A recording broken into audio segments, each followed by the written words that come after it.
कौन नहीं मानता? कौन होता है वो सीज फायर करने वाला? नहीं मानता, मैं नहीं मानता, मैं नहीं जानता, मैं नहीं मानता, मैं नहीं मानता।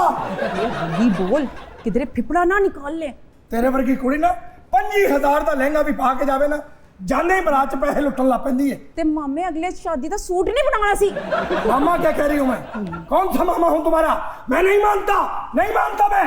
तुम्हें भी नहीं मानता और तुम्हें भी नहीं मानता। मैं तुम दोनों भाइयों को नहीं मानता। भाइयों को नहीं कहना ये। बहन है तुमने, ये क्यों, कौन सी बहन है? मैं तुम्हें देखा था मोटरसाइकिल ये चला रहा था और तुम पीछे बैठे थे। मैंने तुमको देखा है और मैं इसको छोड़ूंगा नहीं। मैंने तुम्हें कहा था वन व्हीलिंग छोड़ दो, चोट लग जाएगी। तुमने नहीं छोड़ी, मैंने तुम्हें पहले भी बताया था। अच्छा वैसे आपकी शक्ल तो जानी पहचानी लग रही है, कौन साहब हैं आप? एक्सक्यूज मी लड़की, तुम मुझे नहीं जानती क्या? तुम रिपब्लिक टीवी नहीं देखती क्या? वो अपना नहीं देखती। पब्लिक टीवी देखती है मेरी जूती। तो फिर अपनी जूती से पूछो कि ये महाशय कौन है। और मेरी जूती भी नहीं जानती है। कौन सी बेवकूफ जूती पहनी है जो गोस्वामी को नहीं जानती? एक मार के दिखाऊं? हाँ। हमें ना मारिएगा, हमें पहले ही आपने बहुत मार दी है। आपको हवा दे रहे हो पंडित? आपने जूतियां भी मारी हैं, अड्डी वाली भी मारी हैं, जोकर भी मारे हैं, खुसे भी मारे हैं। आपने तो इंडिया को ऐसे समझ लिया जैसे आप इंडिया के साथ बांदर किला खेल रही हैं। नहीं तो ये जख्मों पे नमक मत छिड़को पंडित, चुप रहो। तुम भारतीय हो, भारतीय होने का सबूत दो। नहीं, आप अर्नब गोस्वामी हैं। और मैं तुम्हें क्या छुपाने वाला लग रही हूं? तुम चुप कर, जो तुम्हारी वजह से बहुत जलील हुए हैं, बहू के साथ मांग पत्ता खेलने वाले। वैसे मेरी बात सुने, टीवी पे तो आप फिर भी कुछ बेहतर दिखाई देते हैं। मतलब यहाँ पर तो आपके बेड़े ही गर्क लग रहे हैं। वहां पे मेकअप किया होता है, इसलिए कुछ बेहतर लगता हूँ। हाँ, अगर आप इन्हें मेकअप के बगैर देख लेना तो अजीत चवल, मेरा मतलब है अजीत डबल, पहचान नहीं सकेंगी आप। आपकी चीखें निकल जाएंगी, पूरे पाकिस्तान के दरख्तों के जो कान है ना वो उड़ जाएंगे। अच्छा वैसे बरखा दत्त साहिबा, आप ना भारत में जो कोई इक्का दुक्का संजीदा और बेहतर जर्नलिस्ट है ना, आपका शुमार पहले उनमें किया जाता था, लेकिन आप भी गोदी मीडिया में शामिल हो गई। बहन, अगर ना शामिल होती ना तो और क्या करती?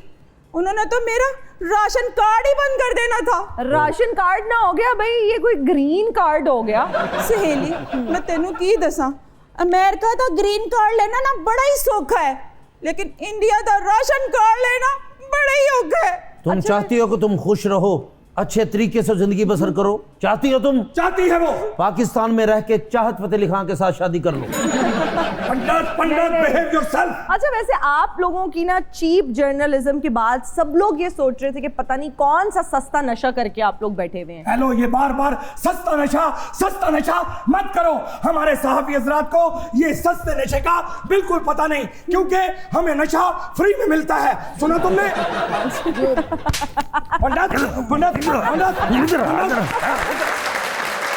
बहना, मैं माफी मांगता हूँ, आप मुझे पाकिस्तान में शिफ्ट करवा दें। नहीं प्लीज आप बैठिए। आप मैं आपके पाँव पड़ता हूँ, मुझे पाकिस्तान में पूरा इंडिया आपके पाँव पड़ता है, आप मुझे पाकिस्तान में शिफ्ट करवा दें। नहीं, आप तो ज्योतिषी हैं, आप हमें बताएं कि आप लोगों ने इस ऑपरेशन का नाम सिंदूर ऑपरेशन क्यों रखा? इस पंडित ने क्या बताना है, मैं तुम्हें बताऊंगा कि इस का नाम संदूर क्यों रखा गया। दरअसल हमारे प्रधानमंत्री जनाब नरेंद्र मोदी की आज तक शादी नहीं हुई, उन्होंने किसी की मांग में संदूर नहीं सजाया। उन्होंने कहा इसी बहाने चलो ये भी चाह पूरा कर लो। बस बहन, सोचा तो यही था कि मांग में सिंदूर भरेंगे, मगर सत्ता चोलियां दी खा छड़ दी है इन्होंने। चोलियां दी नहीं होती, चुलियां दी होती है। सत्ता चोलियां दी स्वाद लपेगी। आप लोगों के पहले भी बड़े रो पड़े थे अमेरिका के सामने, वरना आप लोगों को हम बताते कि शुद्ध युद्ध क्या होता है। ये तो तुम्हारी मेहरबानी है कि तुसी अमेरिका दी गल सुन लेगे, वरना मिस्टर प्रेसिडेंट कौन होता है सीज फायर बंद करने वाला? ਤੁਹਾਡਾ पिता श्री वो तो है, वो तो नरेंद्र मोदी हमारे पिता हैं, इसके भी पिता हैं, एदा पता नहीं। मैं नरेंद्र मोदी का पिता निकाल लूंगा, मैं उसका गुर्दा निकाल लूंगा, उसने मेरी बात नहीं मानी, मैं उसका दिमाग निकाल लूंगा जो उसका काम नहीं करता। तुम अपने कद से ज्यादा बात कर रहे हो। तुम्हारे सामने स्वामी खड़ा है, स्वामी, एक भला का नाम है। अच्छा पता चला है कि हमारे बंगाली भाई भी मछली खा के तैयार बैठे हैं। ये भी गल का पता लगा कि पिछले पासों में कट्टा खुलन लगा सी, वो तो भगवान की कृपा से हमारी बचत होगी। जी हर बंगाली टेलीफोन करके मोदी जी को बोल रहा है हम तुम खुद नहीं सो रहे, हम तुमको मछली की तरह खा जाए। अच्छा हर हमसाये से आपने बिगाड़ के रखी हुई है तो? और ख्वाहिश है आपकी इस खित्ते का थानेदार बनने की। जलील ही हो रहे हैं आप लोग और कुछ नहीं।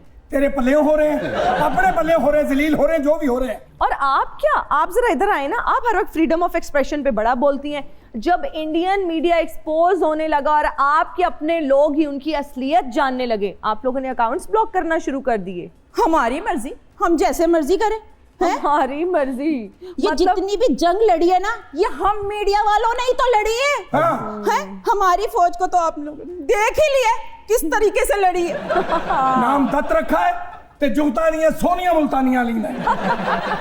तुम देख लेना लड़की, वो समय दूर नहीं जब हम ये ऑपरेशन संदूर पे फिल्म बनाएंगे और हमारी 1.25 करोड़ आवाम सिनेमा में आके नारे लगाएगी और अपने मुल्क को बूस्ट अप करेगी। अरे भाई, संदूर आपका तंदूर बन गया, और वैसे भी बंदा ढीठ हो ना तो इन जैसा। मेरा जहन कहता है इस साल तुम बगैरती में फर्स्ट आओगे। Thank you for the complement.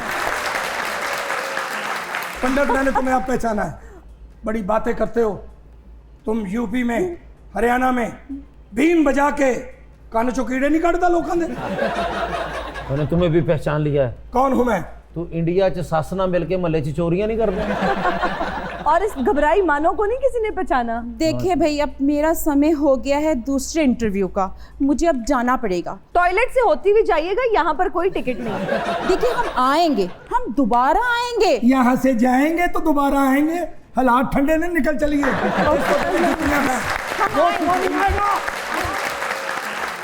तीनों हजरात एग्जेजरेशन की दुकानें यहाँ से जा चुकी हैं। हम लेते हैं ब्रेक, हाजिर होंगे ब्रेक के बाद। की वॉचिंग सुनो तो सही।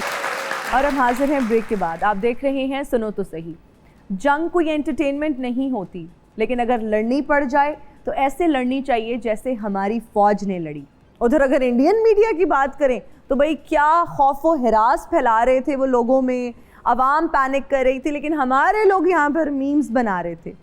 पंडित जी आप बताएं, यहाँ पर तो कोई खौफ नहीं था, आपको कोई लोग फनी मैसेजेस या मीम्स शेयर कर रहे थे जंग से रिलेटेड? कर रहे थे। मैंने पाकिस्तान में ये देखा है इधर आके कि लोगों को फिक्र ही नहीं है।